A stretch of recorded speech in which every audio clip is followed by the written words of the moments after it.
Welcome to the Pool Nation podcast, where it's all pool talk. And we ain't talking about netting and jetting or splashing and dashing.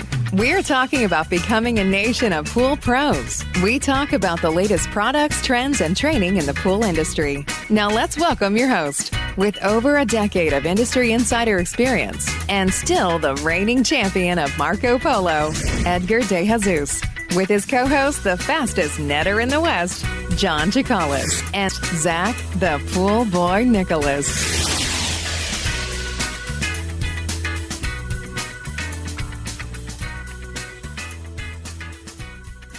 Good morning, everyone, and welcome to the Pool Nation Live podcast with myself, your host, Edgar De Jesus. And yes, I am the reigning champion of Marco Polo, along with John, JJ Flawless, the fastest netter in the West, and the famous Zach, the pool boy Nicholas. Oh, yeah. And this week, we'll be talking winter business, guys, and winter strategies, and what should that strategy look like for you. So I want to welcome everybody to our live podcast, a podcast where it's all pool talk, and we ain't talking about netting and jetting or splashing and dashing. We're talking about becoming a nation of pool pros. And yes, we will talk about the latest products, trends, and training in the pool industry. But before we get started today, I want to thank our sponsors for this podcast, Ultimate Pool Tools and Pool Invoice. We want to thank them for their continued support. Zach?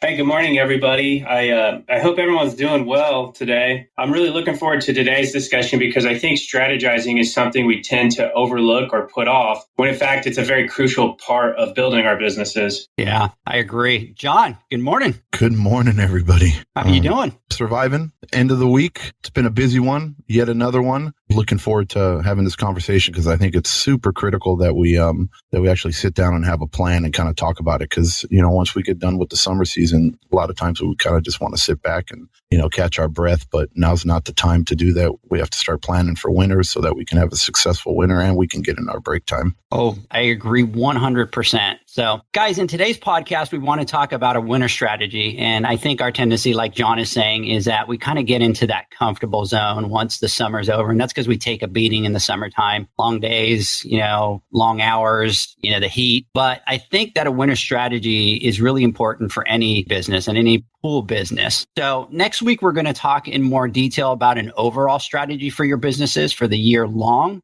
But I think it's important that we talk about that winter strategy now because we're kind of getting close to hitting that slow season for us. So the one thing that you guys need to realize is that you need to have a strategy, and no successful company has become successful without having a strategy and then working hard on the goals of that strategy. So John and Zach, I want to talk to you guys about your strategies because you both have different business setups. And I want the listeners to be able to see the different styles of operation and the different setups. And since we just finished the longest swim season ever, guys, due to the COVID, I think it's a perfect time to dive in. And I think everybody this year got caught off guard. I remember at the beginning, the initial concern was, are we out of a job? Are we going to be able to work? Are we considered essential? If we can work, are the customers going to, be able to pay? I remember, guys, at the beginning of the COVID, guys were calling me and saying, what do we do? What's going on? What's happening? And I thought it was going to be similar to the recession back 2008, 2009, where,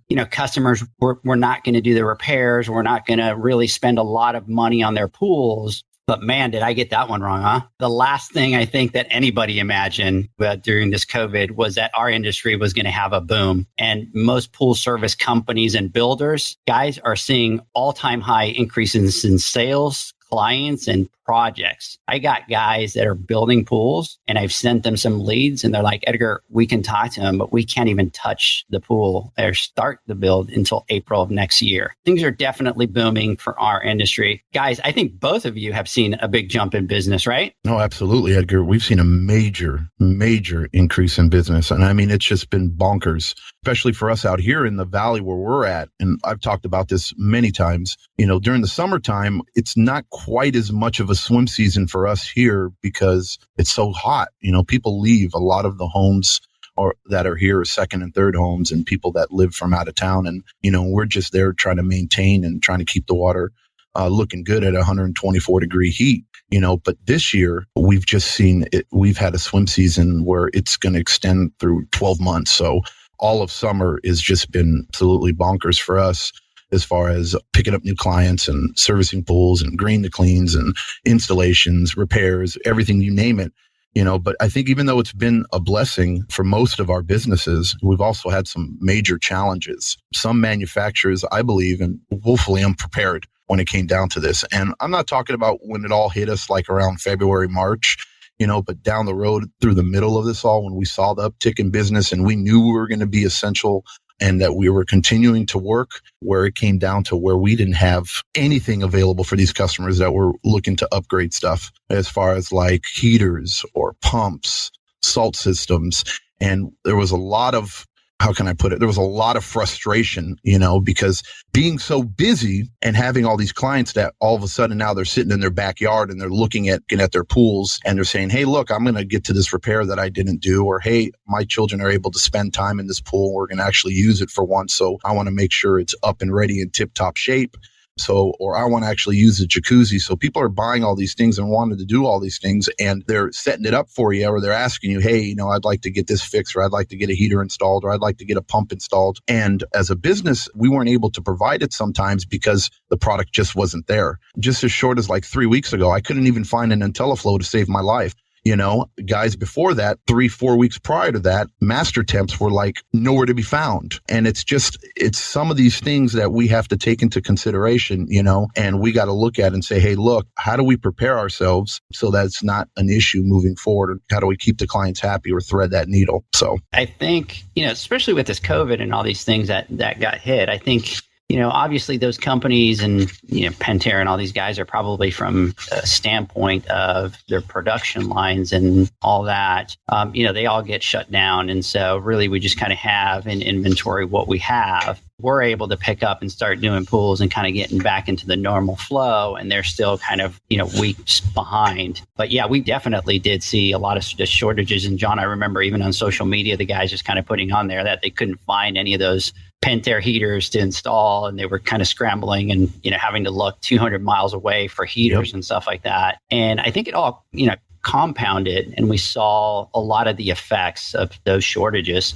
What do you think, Zach? No, we definitely saw an increase in sales and jobs and everything. And it was actually kind of cool because it was a situation where they would normally just want to go for like the repair. I was watching the customer just willingly opt for the replacement. Let's just do the variable speed pump when, as you mentioned before, like I thought we were going to go into this thing and people were going to be really tightening up on spending and things like that. And I saw the complete opposite. And as far as the shortages, no one could have foreseen this. And I feel like we got to cut the manufacturers a slight break on this because this should reach some sort of normalcy in the future, whether that's 1 year or 2 years from now.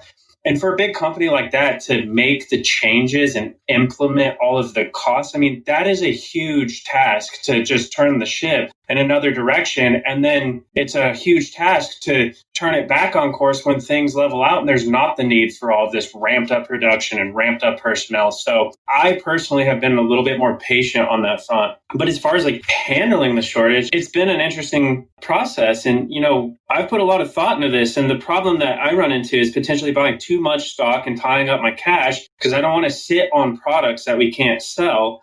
And then on the flip side of that, if we don't stock up on some of these products, are we going to run into situations where we can't get jobs done because products are on back order? So the question remains, what do we do? And, my first steps are going to be for near future. I'm going to pull my reports from my distributor, my purchase reports for, probably November last year to January of this year. And I'm going to see what kind of spending we had, what kind of products we bought, what we were buying more of. And I'm going to use that as a baseline to kind of prepare for what we should be looking at going through this winter. And then to further that, I'll pull some more reports on a period of time, say February to May of this year, 2020, to kind of gauge what we were doing this year. Because if I see, say in the springtime, we saw a big uptick salt system installs. We sold 10 during that period.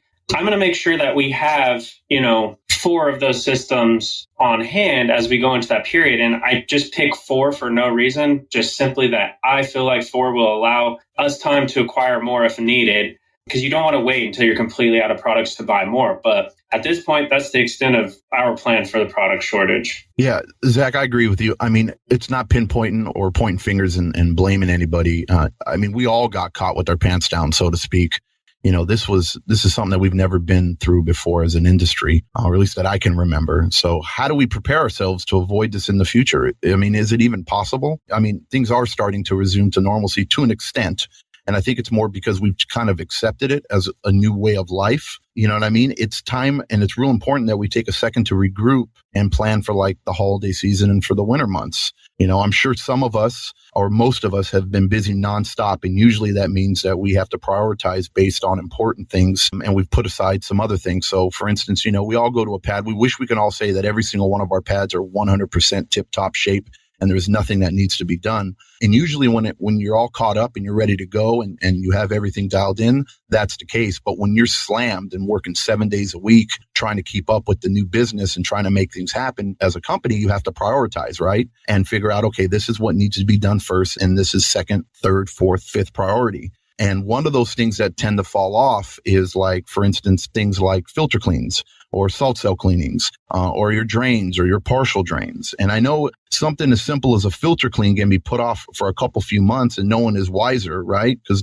your customer might not know or they don't understand if your filter is dirty or should have been cleaned maybe a month ago. You know what I mean? But stuff like that we depend on as a company, and in the long run, it really hurts as a business. For instance, we perform filter cleanings as a company every 4 months at $100 for each cleaning, right? And it definitely adds up if you do the math. So you do 50 filter cleans, you have 50 accounts, you're going to get $5,000, right? You have 100 accounts, that's $10,000 you expect to receive for doing those filter cleanings. That's lost money right there. So you, like you're saying, you don't stay on top of those and that's it. It's a one and done. Oh, absolutely. I mean, filter cleanings are like sleep, right? You can't make up for it. You know, once it's gone, it's gone. It's not like you can turn around and say, okay, I didn't do the filter cleanings. I can clean the filters twice in the next 4 months or every 2 months for the next 4 months. You know, it just doesn't work that way, right? These are things that we need to learn from and that we need to prepare ourselves so that we don't get caught in the same situation again. Yes. So John and Zach, I know that a lot of people know your business setup, but always on the podcast and always on the lives, I kind of want to regroup for those that don't know or tuning in for the first time. So as we start to get into this conversation, and we'll talk about it, obviously, because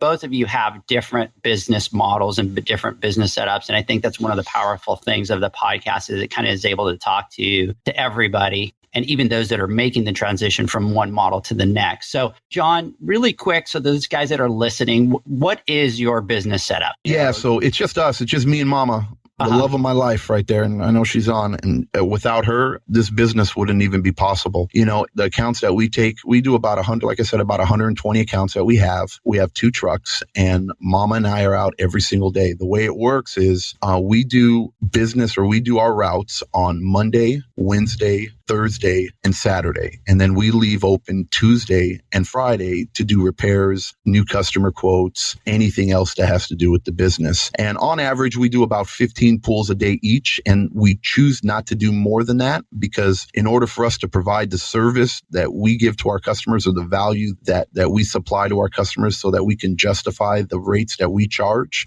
we don't like to pack or have anything more than that in one single day because, you know, there's a lot of things that happen, you know, when we service a pool. Sometimes the bare minimum will be 15, 16 minutes servicing a pool, but sometimes we have to be there for 45 minutes, you know, and our promise to our customers is that your pool is going to be flawless, or it's going to be show ready after we leave, and it's going to be ready for everybody to use and you're going to be happy with it. So ours is a little different. I know other guys that I speak to that have multiple routes, or that, you know, that do sometimes 20, 25, 30, 35 pools, and bless their heart that they can do it. We just do it just a little bit different. And moving forward, as we grow and as we add people on to our company, we're going to continue that same model because we think it's been most successful for us doing it that way. Okay. And then what about you, Zach? What's your company? So you have John, which is, you know, him and Mama, and they do, you know, they're a little bit smaller scale. So they just kind of do their routes and they have their model set up. So when we talk about Zach and the Pool Boys, it's a different operation. What is your setup as the Pool Boy? Yeah. So, and I want to point out that, you know, to get to where we currently are, we had to go through, you know, me and Justin in the field 24/7, driving near, far, everywhere, long days. So where we're currently at, we have an office person that's a central point of contact. And one thing that I'm adamant about is the inbound customer communication needs to be funneled through one person, and that's our office. And this helps things being lost and allows us to provide more consistent service. And that office person also works with the techs on scheduling, estimates, collecting, follow-up for reviews, and so on. Then we have my wife, Leslie, who handles our bookkeeping and our HR department and has been there, since basically the beginning through all of this evolution to where we are today. So she's seen all the changes be implemented. And then we have our maintenance department, which currently consists of 5 maintenance techs, who several of them have extra roles such as training or flex work or filter cleans. And then we have 1 maintenance manager. And the maintenance manager position is actually the newest position we just added to our business. And it's much needed. So we're currently kind of figuring that out right now. And then we have our service department. So we kind of classify things as maintenance, which is going to be the cleaning side, and then service, which is going to be the repair and install side. And currently we have 1 service tech, and that's Justin, my partner. He handles all of our repairs and installs. We previously had 2 service techs, but our other tech actually got a good opportunity with a distributor, and he was able to move into that position. And on a side note, that's super exciting to me because I'm always telling everyone that this industry has so many opportunities, and that if the pool boys can be just a part of that path to get there, I love that. Like, everyone can come through, they can better themselves. If we can be a part of that and part of their learning and they can move on, that's awesome. Outside of all of that, there's me, and my strengths are really on the strategizing part. But my major weakness is getting in the way of other people. I really focus on trying to find people that are better at certain tasks than I am and put them in positions and play off their strengths to be able to get those things done. Kind of like that whole, you got to stay out of your own way thing. So, but really that breaks it down for where we're currently at. Okay. So John, I know that you hit on it a little bit before on here, but let me come back to it again, and let's talk specifically about filters. Yeah, so we'll talk a little bit later about repairs and some of the other tasks. I really kind of want to take everybody on a journey and kind of get both sides and how everything is set up. We'll talk about filters, and I can talk from my experience. I was very lucky when I bought my route for my first 50 pools. The guy had that part set up, and he would do his filters in January and July. So when I started, you start in the business and you've got 50 million things going on. And the biggest scary part is that you're trying to learn all these different things. But I was very fortunate that he had them all in January and July and just taught me, this is what you have to do. Just follow this. So I was very lucky from that standpoint. And that's kind of what I followed. But how do you handle your filter cleans? We've kind of tried it all to see what worked for us. We did it to where we used to do filter cleanings all in 1 month. That didn't quite work out for us, especially as you start to grow. And the reason why is we bring on new clients every single month, right? So as you bring on new clients, new dates change, right? And in order to maximize and be able to get those 4 or those 3 filter cleanings per year, you need to do them accordingly. So every new account that we take over, part of the initial setup or part of the initial cleaning is we do filter cleanings, and we charge accordingly for rebalancing the pool, going through an equipment check, and to do filter cleaning, salt cell cleanings. And at that moment, the time starts to tick. So like we use an app, we use Skimmer, and we have the time and the date, or the date that we perform those services. And every 4 months, as it comes up, we can see it. So the week before, when we're servicing the pool, or 2 weeks before, it'll tell us that the filter cleaning is coming up that needs to be done, and we do it accordingly. So throughout the week, we go through 3 or 4 different each filter cleanings that we do throughout the week, because if we did it otherwise, we would end up missing, and we just wouldn't be able to do it, or things would come up. And that's one of the benefits of doing only so many pools in a day. So if you only have 15 pools a day and you do it right, you have time, so you're able to do like filter cleanings and do some repairs or make a real quick stop to go meet a customer. So we keep track of it that way, as far as filter cleanings and salt cell cleanings, just through the app. And then on the 4th, every 4 months, we do it like clockwork. We'll do the filter cleaning regardless of what we're doing. We go to that account, we tear down the filters, and we do our cleanings, and we stay on top of it. And the truth is this: you stay on top of your filter cleanings and you're doing them when you're supposed to do them. They don't take as long as they do when you wait 6 months or a year to take care of a filter, right? They're a lot cleaner and they're a lot easier to go through. And we've kind of gotten it down to a science. We don't have a lot of DE. We have zero actually, and it's all filters. So that's how we keep track of it. And it's worked out well for us that way. So we do them as we go. What days of the week? So you pick one. So you said you were doing repairs and stuff on Tuesdays and Fridays, right? Correct. Tuesdays and Fridays are in pairs, new service for clients and stuff like that. So we do it on our service days. So Mondays, Wednesdays, Thursdays, and Saturdays. We get up in the morning. We look at our route, what we need to add to our trucks, what we need to buy at SCP. We have all that pre-planned out and it's on a list. And then we have our clients that we have for that day. And automatically it keeps track and lets us know, hey, look, this day you have your 15 pools, but you also have 2 filter cleanings that are due. So when we service that pool, after we get done servicing the pool, we do the filter cleanings, or we do the filter cleanings first, and then we service the pool, and we do them as we go. And that's how we keep up with it that way. Hey guys, let's take a word from our sponsors really quick. And Zach, when we come back, I'm going to ask you about your setup and how you guys address your filters. So we'll be right back. The Hyper Pole from Ultimate Pool Tools is a pool care pole designed by pool professionals for pool professionals, featuring precision-crafted carbon fiber and stainless steel construction. Go to ultimatepooltools.com or Instagram at Ultimate Pool Tools. Introducing Pool Invoice.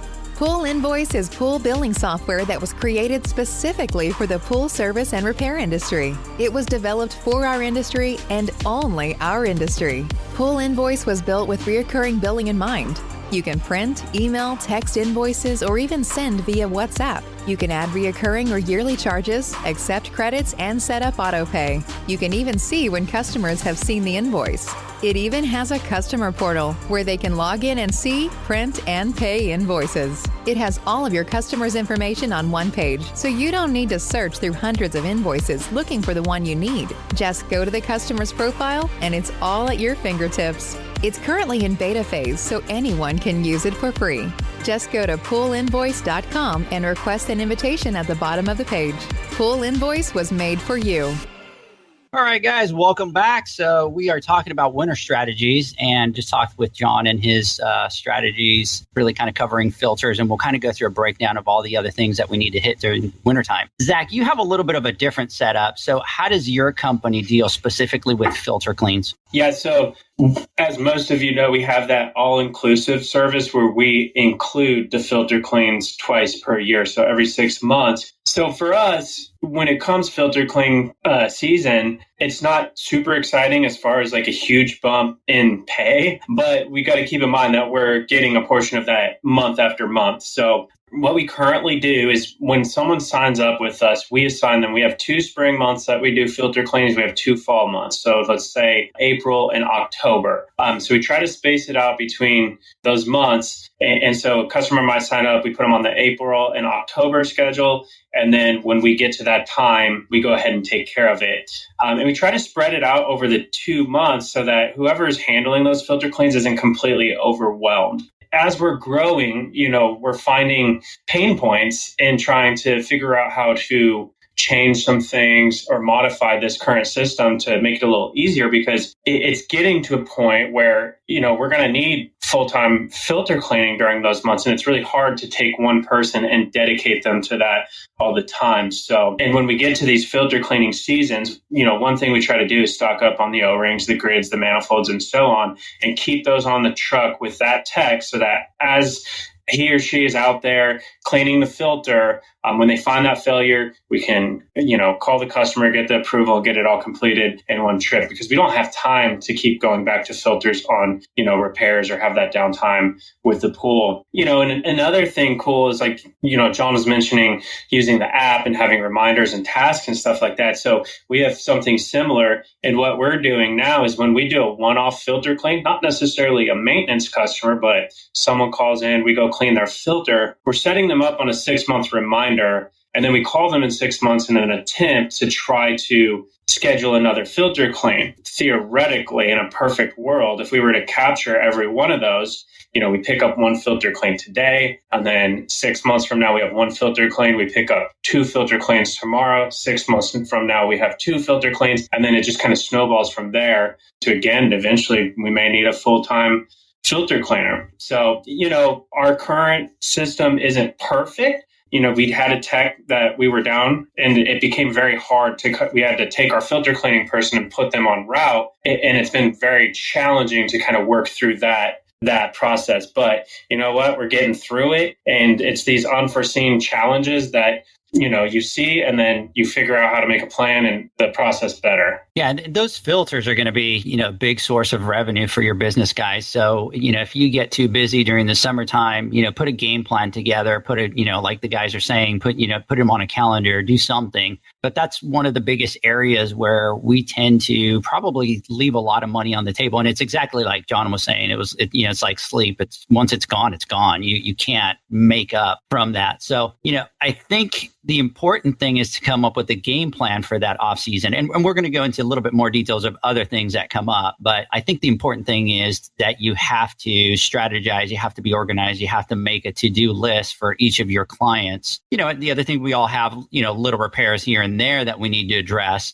and we need to get those done ASAP. Yeah, look, guys and gals, it's the little things that catch up to us that cause customer disappointments, lost accounts, and lost revenue. We might think our customer hasn't noticed or hasn't been home for a couple months, but when they get there and they see, or they go to their equipment and they see that their pump might be leaking, or it might be you might have a struggling motor, or it just doesn't sound right, and they haven't been informed about it, they're going to hold you accountable to it. So, we get that we have to prioritize, but you cannot take things for granted, and you need to make sure that you notify your customer and at least give them the opportunity and let them know, hey, look, I'm here. I noticed this needs to be fixed. This isn't right. You know what I mean? And this is what we need to do to fix it, and then allow them to make that choice, and don't be caught off guard and let them bring up something that's wrong with the pool that you didn't inform them by, because then that's when we fail as a business. Yeah. And we start to lose a little bit of credibility in the eyes of that customer. So, guys, we start talking about the slow season and us kind of getting comfortable into, it's,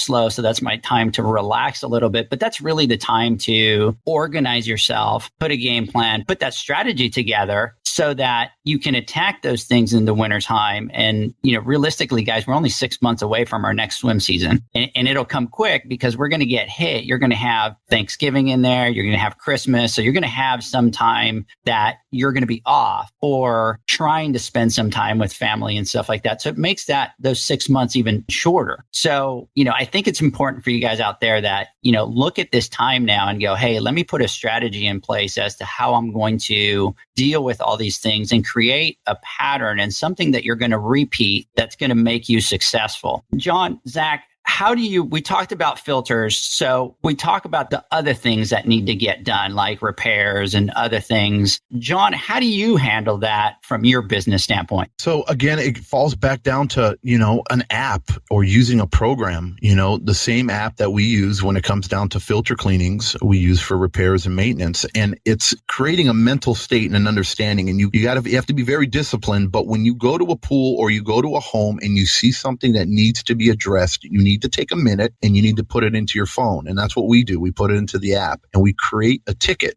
right? And that ticket now is attached to that customer's name and that address. Now, whether it's an O-ring, whether it's a pump lid, whether it's an actuator, whatever it is, right? You just add it in there. The customer doesn't see it, but you do. And every single time you go to that customer's home, every single week, that ticket is there blaring in your face. And it's one of the things that need to be completed. So that's what keeps you in track so you don't forget. Because when you see, 120 pools, right? It's easy to forget something, right? Or if you talk to a customer and you're getting phone calls and you need to do a repair, or your customer called you or sent you a text message and said this was going on, and then you agreed to go by and stop and do an extra visit or to do something, take a minute, stop what you're doing, put it in your calendar or put it in your app so that you have it, because the last thing you want to do is forget about it. And once you forget about it, and that's when you start to lose credibility, just like you said, Edgar. And then customers, if they can't depend on you, right, they're going to find somebody else that they can depend on. You forget to,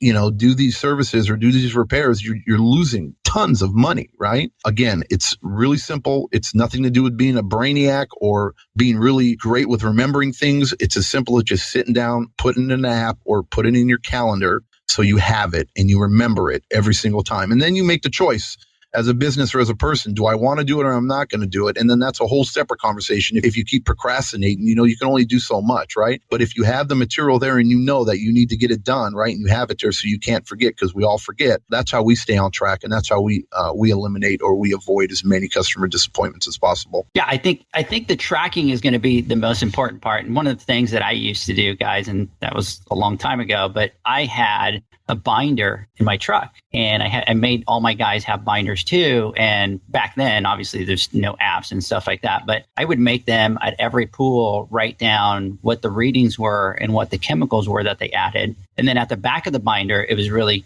kind of simple, right? There was a filter list, and then there was a repair list that went behind that. And so what we would do is, we're out doing pools. We see that, for some reason, the filter pressure is high on filter that we've already done. Then they would log it there. Or like you said, John, if there was, pump seals that were leaking or any of that kind of stuff, and then they would write it down on that book. And then when we get back to the house, we would kind of go through those binders and figure out. But I think that's the most important part, is really kind of having some type of tracking system that's going to allow you to have that, constantly in front of you. So Zach, how do you guys handle that entire process with regards to, repairs and those little extras that you find out on the field, or that your techs, for example, find out on the field and they have to come back and report? Because for John and Mama, they're out, they're the business owners, they see it, they know what needs to be fixed. But what about when you have employees? How does that communication happen so that Zach knows, okay, we need to issue a ticket or a repair for this? Yeah, so I've said it a bunch, but I try to standardize everything, the systems and the processes. And, a lot of what you were just saying, a lot of what John was just saying, like there is a standard or a methodology to that. And I'm sure most everyone out there who's listening has successful things in their business. And if you really boil it down, it's probably in part due to the standardization or creating a methodology and sticking to that. So for us, with our maintenance techs, I try to really get them to focus on the actual maintaining of the pool, the chemistry, the cleaning, and those steps. And then they're trained to, identify problems and do an overall a visual light inspection of the equipment week to week. If there's something crazy that, comes up, the pump's leaking all over, the filter's cracked, whatever it may be, they then call, it was the office, but now the maintenance manager, and make them aware, hey, I'm at so-and-so, there's an issue. And then the maintenance manager will get with the office and we'll schedule a time to send out one of our service techs to make that, repair the filter, the pump, or whatever it may be. And this allows the maintenance techs to continue to focus on their day, and they can move on from there. They've handed it off through the process, and now the office is taking control of that, and we'll get a service tech out there. We'll communicate it with the customer, and they can roll on. In addition, they're taking pictures on the job. They're putting their notes in so that we have that, and then they roll on, and then it's handed off to the service tech. Now, as far as the service tech goes, we have an equipment inspection. So a lot of times customers call and say, my pump's leaking, and we used to be very narrowly focused where we went out, okay, here's the problem. It's the pump is leaking and here's the solution to fix that. Okay, thank you. Have a nice day. And now we kind of, every job, we approach it as a clean slate, even though they said the pump's leaking. Okay, we'll take a look at that, but we're going to follow this standard equipment inspection that's going to walk us through all these steps to check all these things and make sure that, we've identified all the problems. And so many times, I say 9 out of 10 times, we find other issues that the customer is unaware of and we were able to get resolved for them. So, hopefully that kind of answers your question, but I think it really just boils down to creating a method and sticking to it. And if the method doesn't work all the way through, then highlight the weaknesses and make changes to make it better. But if you're just going kind of, haphazardly through your day and you don't have some sort of organization, then you won't be able to get all these things done and taken care of. Edgar, can I jump in real quick? I want to say something. Yeah, absolutely. I have a question for both of you too after that. Go ahead, John. Yeah. So one of the things we do, and it gets overwhelming when you have a lot of accounts, is if you have to sit there and get approval approval for every single repair, it makes our job very, very difficult. So what we have an understanding with all our customers is that any repair under $100, we automatically fix and we do it on site. So we try to keep our trucks as stocked as possible so that while we're there, we're a little different because we're a little smaller than Zach, right? And Zach has his program. And in order for it to be successful, you have to have that type of business structure. But for us as business owners, when we're at a customer's home, we get to make those decisions on site, right? I don't have to call anybody to get approval, whether if I can get this or get that. I can decide on what the prices are right there while I'm at the house. And if it's something that needs to be taken care of, we like to just nip it in the butt right there and then. So if we have to replace an O-ring, we do it. If we have to rebuild a Jandy valve, we do it. And our customers understand that, hey, look, things are going to break and things are going to go bad. And our responsibility is to make sure that we notify you and that we repair it. Customers, and we haven't had any pushback with our customers, like if we need to replace a O-ring, we'll snap a picture of it and we'll send it to them and say, hey, this is what a repair was complete.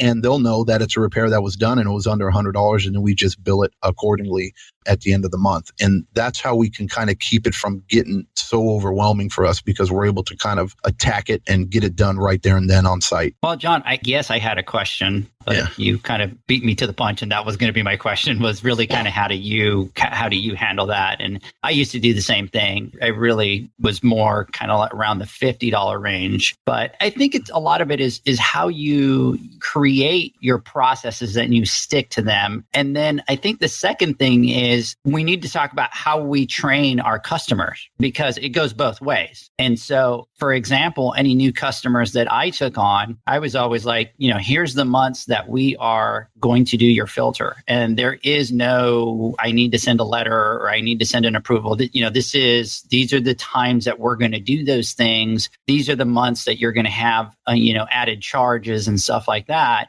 And you start to train them the same way that those things are going to happen. And for me, it was a little bit easier. And I said this already because the guy that I bought the route from had already established things. So I just needed to follow it. But later on, and even talking to other guys that had started and had not done those things, then it became a little bit harder for them to go back to the customers and kind of retrain those customers to these, new procedures. Sure. I want to talk about one more thing that I think is very important. And John, I know that you agree on this, but it's talking about time off, because it was always a focus for me. And I always wanted to make sure that my guys were able to take some time off and decompress, because we all need that. We all need to decompress, kind of drop everything and have a little bit of a break. And so what we did is we always took Thanksgiving off. We always took Christmas off. We always took spring break off. And so we had that one extra week. And at the beginning, when I was by myself, I never took that week, and then kind of had to throw that in. And then really what we started doing was the week of the Western Pool Show in Long Beach is we would take that week off. And really it was, Thursday, Friday, Saturday. But then we would get together as a team and go do that training and go take as many classes as we could. But really kind of train the customers. Those are the weeks that we're going to take off. And then every year they knew. And so the other thing that I did was I would put notes in the customers' mailboxes that week before, basically letting them know, hey, I'm going to be off next week. If there's any issues, feel free to call me, but I am going to be off. And so what are your guys' thoughts on vacation and how much importance do you put it into your business as a pool company? Because we're owner operators. So sometimes we kind of tend to get ourselves into that mindset of, oh, we just have to work. And because it's our business, we have to work and we don't take that time off. But John, how important is that to you, and what do you structure that as, and what's your procedure, your strategy for vacation time? Vacation time off, I think, is so important. And this is one of those things, I'm not even going to kid anybody.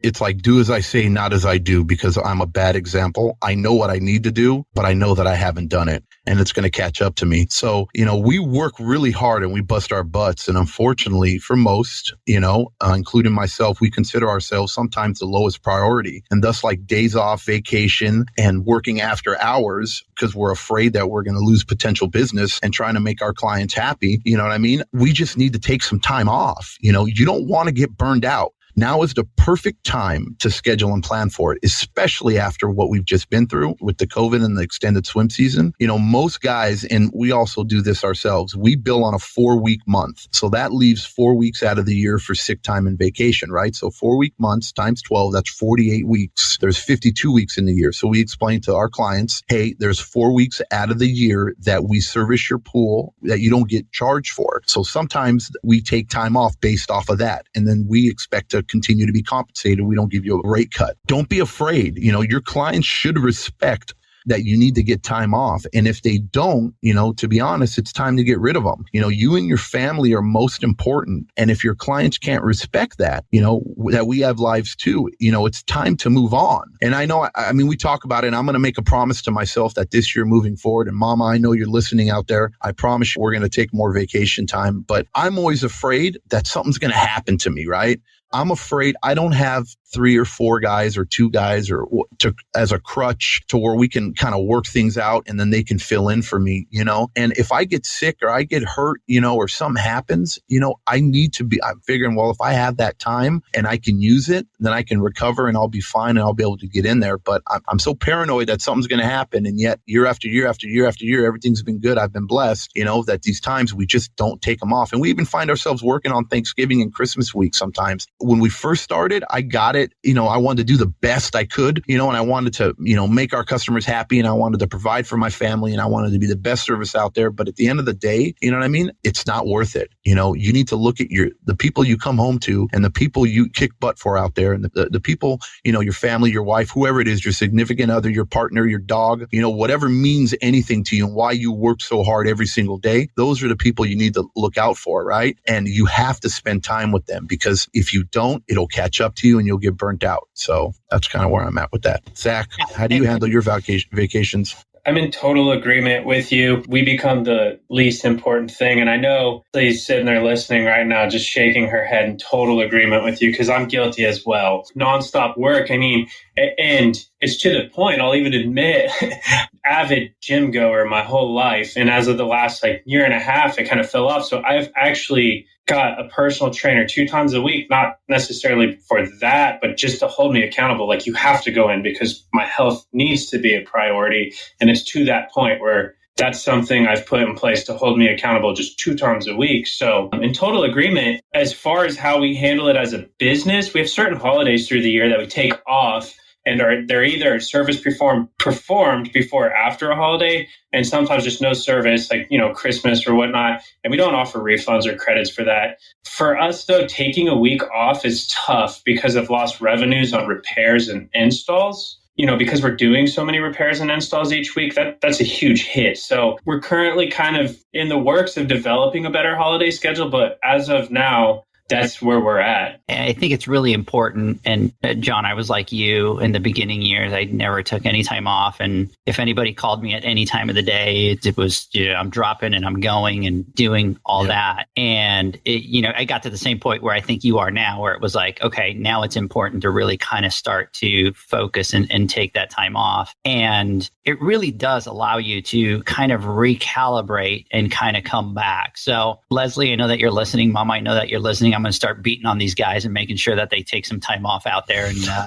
put that on their schedule. So, I think it's a great, time now to really kind of set those strategies. And like the guys have said, it could be, software programs, route management. It could be invoice software. It could be anything, guys. It could be anything as strategizing as, changing your business from going to independent to a corporation. Those are all the things that you need to look at. But I think for our industry, this is the best time to do it because we have that slowdown. But it's important that you focus on it because you have to. If not, you're just not going to be successful. You're going to continue to be in that vicious cycle of here comes the swim season. And when the swim season comes, I don't have time for anything else, right? And that's the mindset that we get into. It's like, here comes the summer, here comes the long hours. And we tell everybody, nope, can't do anything, right? And then we kind of get into that vicious cycle of going into the wintertime. And now it's kind of time to rest. So we don't put those strategies in place. We don't put those game plans in place. And then we just kind of hit that vicious cycle. There's other things that I think that, we have to look at and strategize on. And those are, revenue opportunities in the winter times. And, now that we've gone through the pandemic and homeowners are still using their pools and spas a lot more this winter, what are some of those revenue opportunities for the colder climates? And we're in different spectrums, right? So John's in California, Zach, you're in Houston, you're in Texas, I'm in Texas, but we're like 4 hours away. So even our weather is kind of different. But John, what do you have in place to take advantage and look at those revenue opportunities? Like I've said this before, we're a different type of market where I'm at. Normally people go away for the winter. People don't like to swim or use their pool for the winter. In our area, people come down, and our busiest time is the wintertime because it's so warm out here. The highs are like 70 degrees during wintertime. So a lot of people escape the colder climates and then come out to our area and want to use their pools. So we've implemented an annual heater service that we have on all our accounts, and we charge $100. And it's a simple thing. Every time we service a pool, we always do an equipment check, right? We don't turn on the heater. We don't open it up. We don't look at it. We don't run their gas bill. We check the obvious. But as far as like when customers come down for the wintertime and they want to use their heater, the last thing they want to do is go, hey, look, I came down. We didn't know they were coming down. They came down. I went to use a spa, John, and the heater isn't working, or it's not turning on, or it's shut off, or it's making a loud noise. So we implemented this service to where every single year at this time in November, for $100, we go out to the customer's home, and it's during our regular service. And then we'll tear apart the heater. We'll open up the cabinet. We'll vacuum out any dirt and debris, because we all know it gets in there, any rat's nest. We'll look for frayed wires, stuff like that. We'll clean it all up, clean up the outer shell, close it up. If there's maybe like a little leak at the drain plug, we'll switch out the O-ring, and then we'll put the pool in spa mode. We'll open up the valve, we'll fire up the heater and make sure the spa goes up to temp and that it's climbing like it's supposed to. We don't hear any crazy noises or anything like that. And sometimes it takes us about 30 minutes or so to go through that. And we charge $100 for every one of our customers. And we found it to be very, very crucial, especially when it comes down to customer satisfaction, because, the number one thing is, hey, look, my heater's not working, and they automatically want to blame you and say, why isn't my heater working? Why didn't I know about it? And this helps us when it comes down to, this isn't firing, or, there's something wrong with it, or whatever. And then you can let the customer know, hey, we did this monthly, or we did this annual service on the heater. We found this issues. This is what you need to do in order to fix it. We'll have it up and running. So when you come down, it'll work flawlessly, or it'll work seamlessly when you want to use it. We've been doing that. We originally started where we used to make it an option, and now we're just doing it to almost every single client every time we go out there. So that's what's worked for us. It adds a good chunk to your bottom line and keeps customers happy. I do have to say, John, Zach, everything ever since we've kind of started talking, and we're always talking about the different business things that we do and stuff like that. There's certain things that have stuck in my head that I didn't do back then. And still to this day, I didn't even think about. And Zach, I always joke, and I always tell you this all the time, the auto pay. I lose sleep over that one. And John, you just gave me one now that I think I'm going to lose sleep over, because you get so busy, caught up into your business and doing stuff, and you don't go out and you don't educate, and you don't do any of that kind of stuff. But look at how bad my strategy was, John. That's a great example of people wanting to, make sure that the heaters are running. All I used to do is I used to go back, and probably at about February, what I would do is I would go fire up all the heaters. And then if I had a heater that didn't fire up, then I would go to the customer and say, hey, we're getting close to the swim season and your heater's not working, so let's fix it. And again, now you're sitting here talking about this, opportunity, and it would have been such a great opportunity. And man, even if it was back then $75 or whatever, yep, that would have been a huge piece of business for me. So I'm going to have to say thank you for telling me that, and now adding that to my list of kicking myself. So I appreciate that. So John, how many of your clients, so you now have all of them on that, or? Yeah. So originally when we did it as an option, because we thought, not everybody uses their heater and they might not want it, or they don't use their pool. So we're going to give them the option, and we got a good turnout of it. But now it's to the point where we've changed our mentality, and it's like, instead of, hey guys, if you're going to use your heater, you should get this maintenance, to where it's more like, hey guys, the heater in 9 out of 10 times it's the most expensive piece of equipment on your pad, right? And when that heater goes bad, it costs money to repair it, and it costs a lot of money to replace it. So just like everything else you have, you need to maintain it, right? So doing a heater maintenance on it helps extend the life of your heater. So we spin it in that way too. So even if you don't use we don't give them the out anymore where, okay, if you're going to be using your heater, you should have this done, you know what I mean? So we can avoid any headaches, or we can foresee any problems and get it repaired in time before you guys come down, to where now, hey, look, we need to stay on top of this so that we can extend the life of your heater, regardless of whether you use it or not. You know, because crap gets inside there, right? Rats get in there, rodents, things make their way in there, spider webs into orifices, right? All these little things that happen to the heater that don't happen to filters or don't happen to pumps, you know what I mean? That you have to actually go in there and service it. So we've now implemented it to where, hey, look, this is what we're going to do every season now. And this is part of us. And again, it's under, like I said, it falls under, hey, anything under $100 or less, we automatically do. But we let our customers know that we're doing it and why we're doing it. And we explain it in an email, say, hey, look, this is what we're doing. And this is why we're doing it. And this is how we stay on top of it so that we can protect your investment and make sure your pool's ready to go. Do you know how much money I left on the table, John? Remember those old Andy LXIs that used to get the spider webs in the in the little gas orifices? And yes, sir. And what was it? The Minimax, the Pentair Minimax? Just, oh my God. It was like, you just get that wire, you'd bend it, you'd go in there, you'd clean those out, you'd turn it on, and it would fire up. Yep. This is one of the things that's great, because I'm always talking about, you have to look at your customer as not just the rate. You constantly have to look at your business as what other revenue sources are out there. And we talk about it all the time, right? We talk about the filters, which is part of it, but we talk about the extra charges for whether it's algicides or borates or any of those things. But this is prime example of an extra revenue source that you could put your business together. And the biggest thing is that you just have to do it. You just have to put a letter together. You just have to put something together. And even if you have 50 customers and shoot, you only get 10 of them, that's an extra revenue source as a company that you're bringing in, which in turn is going to give you more money, which is in turn going to give you more profit. And that's what we're always talking about, right? Stop thinking of your customers as a rate, but what other sources of revenue can you kind of find out there? So Zach, what about you guys? Do you have anything that you put in play during the wintertime? We tend to stay pretty consistent with repair calls year round, because keep in mind, we're already doing these every day, Monday through Friday. So nothing really changes with that. The main thing that we see is more heater related calls during winter, but that really depends on the weather. So we can have really cold winters and we can have really warm winters.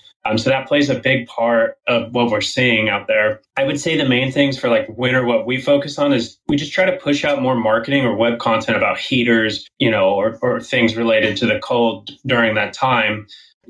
I'm with you. I think John's annual heater service is brilliant because it's a low cost to the business. It's a preventative service, which is super valuable to customers. I mean, they really do appreciate that. And in a lot of cases, it's going to lead to the repair or replacement, which is a good revenue generator for the winter months. So I think it's awesome. And those are the types of things that we need to look at having in place for our businesses. Yeah. And guys, especially I think customers are still going to go in, and let's be realistic. I mean, I wish that COVID was going to be gone tomorrow, but we know that that's not going to be the case. And we're going to go into next swim season, and these people are going to use their pools more than they did this year because of even all that crazy construction that's going on. So there's going to be more pools. There's going to be more people wanting to swim. Now's the time to get them used to that. Now's the time to really elevate and add those extra things into your service because they're using those pools more than ever. So now's the time to turn it up a notch and offer that extra service for those customers. So we definitely need to start preparing our pools for the colder weather. And remember that as water gets colder, it becomes more aggressive. So we need to put a plan for that and adjust for factors like pH, alkalinity,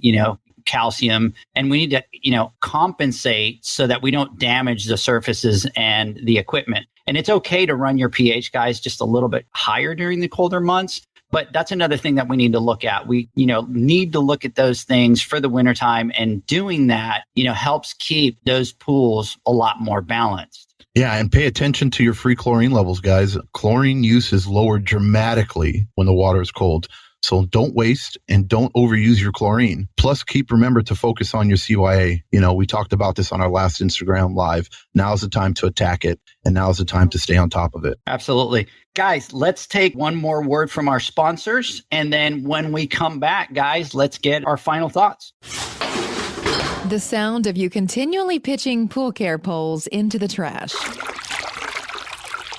The sound of you using an Ultimate Pool Tools carbon fiber pool care pole for years to come. Go to ultimatepooltools.com or Instagram at Ultimate Pool Tools. All right, guys. So, John, Zach, we talk about, hitting the wintertime and our strategies for going in there. So, John, you have somebody that's new into the industry and they're kind of going through that winter season, or somebody that's only done it once or twice. As a final thought, what would be your kind of summary of advice for those guys that are going through it? Their winter season for the first time. I get it really kind of matters where you're at and what your market is. But, what's most important and what you need to learn and understand is that usually winter season or the winter time is going to be your slow time. And that's the best time for you to start paying attention to the next year and what you're going to implement. Because especially if you're new in the business and you're in it for a year or two, there are so many things that you've learned throughout your journey that you knew that you should have done, that you didn't do, and that you want to do in the future. And hopefully you've made a list and you've understood, the things that have worked and things that haven't worked, and at wintertime, it's time to sit down, put an action and plan, and then look to see what you're going to do and how you're going to implement those changes so that you can avoid those roadblocks and those pitfalls the following year. Because that's part of growing, is failing. You have to fail. You have to learn the hard way. Most of us, we can preach on this podcast a million times and say, do this, do that, try this, try that. But every market's different. Every pool company's different. Every tech is different. Every customer is different. Every situation is different. And sometimes you just got to learn the hard way. You know what I mean? But when you do learn, when you do have those struggles, just make sure you learn from them and that you avoid those same pitfalls moving forward. So come up with a plan and get ready for the next year is my advice. Zach, what about you? So, you as a company, you have somebody that's kind of getting into close to your business model. What would be, your advice to tell them, hey, going into, this winter season, this would be my advice to you? So a lot of people look at winter time as a time to put, the relax on. And for a lot of people that fits their goals and their work-life balance, and it isn't a bad thing at all. But, with our current model and where we're trying to go, winter is the most valuable time where our biggest, most valuable changes take place. So this is definitely my time to plan and implement these things and work with the team to get these things going. Because, summer is busy season, and that's where your plan is tested. Your failures, your weak spots are highlighted. And through summer, you get to take note of it all. And in winter, you get to go back to the table and correct those things. Because it is extremely difficult to make those changes in summer. So, bottom line is what you do with the time is up to you and should be based off your goals. If you love traveling and camping or skiing, then winter's a great time to get some of those things done. But if your goal is ultimately to build an empire or whatever it may be, then you need to understand that every minute counts. And as your business grows, those minutes become less and less. So you have to make the most out of your time. And winter's a great time to make those important moves. Yeah, I agree. And guys, for you guys that are listening, when I started in the industry, I have zero knowledge. So my brain was going in 500 different directions, trying to learn everything from water chemistry to repairs, to talking to customers, to learning the route, to changing the route, to trying to figure out vacation. And one of the things I was able to see after a little while was that the things that the guy that I bought the route from had set up, those made my job a lot easier. And so then from there, it was really, wait a second, these things that he has in play and I'm constantly doing now become the easier things for me. And so at that point, I realized, man, that's really what I need to do is I really need to make sure that I have a strategy, that I have a plan, and that I work towards that plan to try to make my operation go a lot smoother. And let's be realistic, guys. No company is ever going to be perfect. You're always going to have things that are thrown your way, right, Zach? So you lose an employee or you have somebody or you get sick or whatever it is. But the most valuable thing that you could do for your company is have some procedures, have a plan, stick to it, and work and work and work. And sometimes the strategy might not work, but that's okay. You at least tried something. So what we want you guys to do out there is really to kind of, now that you're going into November, is really kind of sit down and at least grab one or two things and say, hey, I'm going to change this from my company going into next summer so that next summer that transition goes a lot easier. So guys, have a plan, put it in place, work on that target so that you can achieve that. Guys, we are out of time for today's podcast. John, Zach, as usual, I want to thank you for your time. I know that you guys are very busy and always take the time to help out. So we will talk next week. Yeah. Well, all right. Bye, guys. Have a good one. See you later. Yeah. Bye. Pool Nation, all rights reserved. No part of this podcast may be reproduced in a verbal or nonverbal way. May not be distributed. It may not be distributed in any social media platforms or transmitted in any other forms or any other means, including recording or other electronic or mechanical methods without the prior written permission of Pool Nation. Thanks for listening to the Pool Nation podcast. You can listen to us live every Friday here at 8 a.m. Pacific, 10 a.m. Central, and 11 a.m. Eastern Standard Time. You can find us at Pool Nation or poolnationpodcast.com or Instagram at pool.nation.